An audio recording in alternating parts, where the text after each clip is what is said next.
In this tutorial we're going to look at some of the pose tools available within Endorphin. We're going to use these tools to pose a character such that he's sitting in a chair. So let's begin by opening a pre-prepared scene. So from the File menu select Open Scene, navigate to Tutorial 3 Posing the Character, and this is inside your installation directory. And then we want to open Tutorial 3 Posing the Character Begin. So select that and open it up. And in this scene you can see we've got the standard Endorphin simulation character and a chair. This chair has been imported as an OBJ file, which is then represented in the viewport as a graphic, and some collision objects have been placed in appropriate places to give the character something to sit on. Now just ensure that the time slider is at frame 0, then move up to the main toolbar and select the Pose Move tool. This puts us into pose edit mode, and you can see that the viewport now has a red border to indicate that we are in pose edit mode. So before we actually sit this character into the chair, let's just play around with some of the tools we've got available to us to pose him. So to begin with, select his upper right leg, and you'll see immediately that that turns red, and that tells us that this is the body part that we're going to be manipulating directly. But the rest of the body here has also been coloured, and that's been coloured orange, and this tells us that though we're only manipulating directly this upper right leg, the rest of the body will be affected by this action.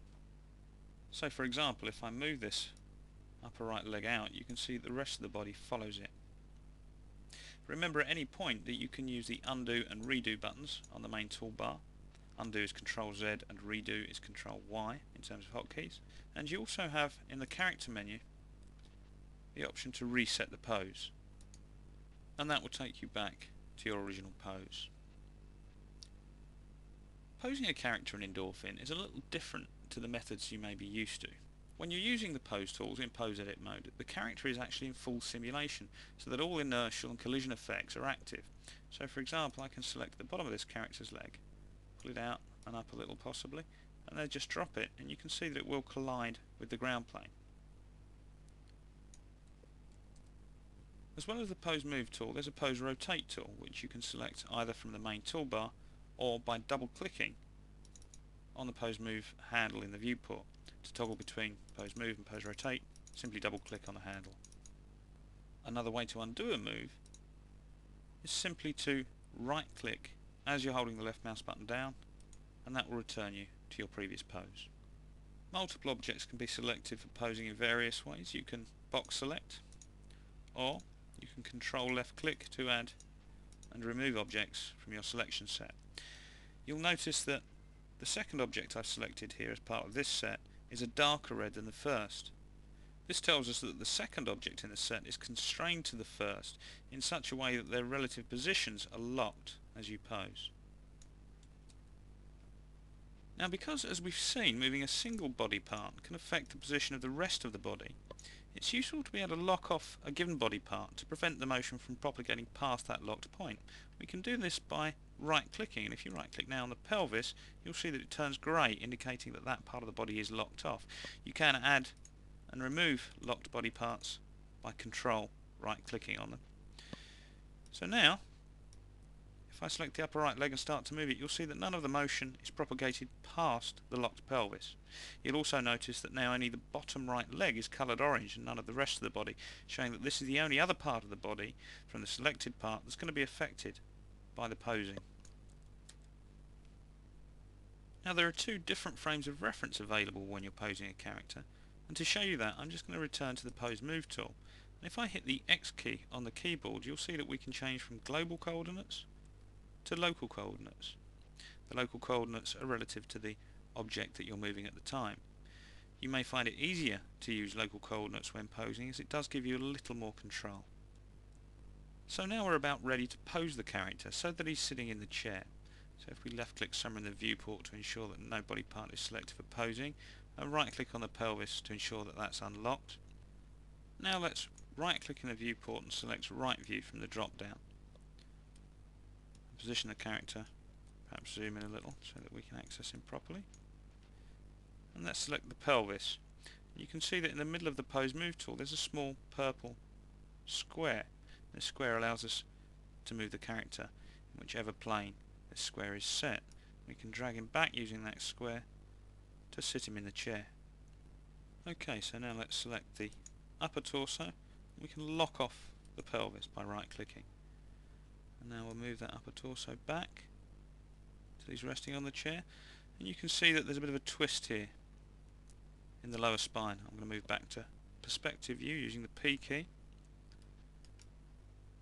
And we can correct any moves like this very simply. That's looking reasonable. And now I'll just work through and adjust these other body parts around the lower spine so that they're positioned where I want them. Can I unlock the pelvis?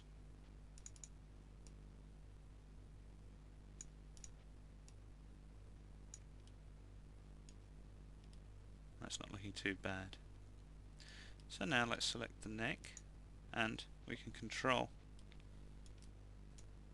and left click to select the head. Use the pose rotate and move those up, and now just rotate the head by selecting that.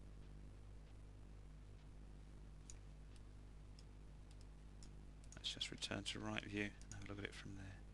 That's looking pretty good, so I'm going to press the P key and return to perspective view and start work on his arms. First of all, I'm going to select the shoulders in turn. Just rotate those back a little. You'll see again that this will affect other parts of the body. And they may need correction, they may not. So I'll work through these shoulders. Look at the torso. I'm going to move that back a weeny bit now. To there. And now I'm going to move on to his right arm. I'm going to lock off this shoulder this time. And select the hand. Move the arm down. Cross and back a little. So it's just about in line with the arm of the chair. Rotate that hand around. Remember that you can move between global and local coordinates at any point. Bring that down until it's resting on the armrest. And I'll move over to the other arm, lock off that shoulder, and do something similar over here. I just need to rotate that a little.